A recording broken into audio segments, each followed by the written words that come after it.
ഇന്ന് ഞാൻ നിങ്ങളുടെ മുമ്പിൽ കൊണ്ടുവന്നേക്കണത് ഒരു ഇന്ത്യൻ മെയ്ഡ് മസിൽ കാർ കൊണ്ടാണ്. അതായത് 1989 മോഡൽ ഹിന്ദുസ്ഥാൻ മോട്ടോഴ്സ് കോണ്ടസ.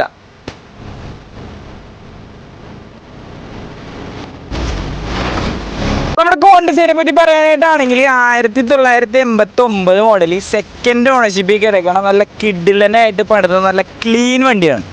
അപ്പോൾ നമ്മുടെ കോണ്ടസയുടെ എഞ്ചിൻ്റെ ഭാഗത്തേക്ക് നോക്കുകയാണെങ്കിൽ കംപ്ലീറ്റ് വർക്ക് കാര്യങ്ങളെല്ലാം കഴിഞ്ഞ ഇസുസു ഡീസൽ എഞ്ചിനാണ് നമ്മുടെ വണ്ടിയിൽ വരുന്നത്. അപ്പോൾ നമ്മുടെ കോണ്ടസയുടെ ഏറ്റവും വലിയ അട്രാക്ഷൻ എന്ന് പറഞ്ഞിട്ടുണ്ടെങ്കിൽ നമ്മുടെ വണ്ടിയുടെ കളർ തന്നെയാണ്. പിന്നെ മോഡിഫിക്കേഷൻ ആയിട്ട് പറയാനാണെങ്കിൽ ഫ്രണ്ടിലും ബാക്കിലും custom bumpers, 16 inch alloys, power steering, power Windows കാര്യങ്ങളെല്ലാം നമ്മുടെ വണ്ടിയിൽ വന്നിട്ടുണ്ട്. അപ്പോൾ നമ്മുടെ വണ്ടിയുടെ ഇൻറ്റീരിയേഴ്സിൻ്റെ ഭാഗത്തേക്ക് നോക്കുകയാണെങ്കിൽ ചില്ലിങ് എ സി, നല്ല പ്രീമിയം ലെതർ ഇൻറ്റീരിയേഴ്സ്, സൺറൂഫ് കാര്യങ്ങളെല്ലാം വരുന്നുണ്ട്. വണ്ടിയുടെ പേപ്പേഴ്സിൻ്റെ ഭാഗത്തേക്ക് നോക്കുകയാണെങ്കിൽ 2026 വരെ പേപ്പേഴ്സ് എല്ലാം അവൈലബിൾ ആണ്. ഇപ്പോൾ കോണ്ടസയെ പറ്റി കൂടുതലായിട്ട് എന്തെങ്കിലും അറിയണമെന്നുണ്ടെങ്കിൽ കോൺടാക്ട് ചെയ്യുക ഓർഡേഴ്സ്. അപ്പോൾ ഇതേപോലെ നല്ല വണ്ടിയുടെ വീഡിയോകൾക്ക് വേണ്ടിയിട്ട് നമ്മുടെ പേജ് മറക്കാണ്ട് ഫോളോ സപ്പോർട്ട് ചെയ്യുക. അപ്പോൾ അടുത്ത വീഡിയോയിൽ ഇതേപോലത്തെ കുറേ നല്ലധികം വണ്ടികളായിട്ടാണ്.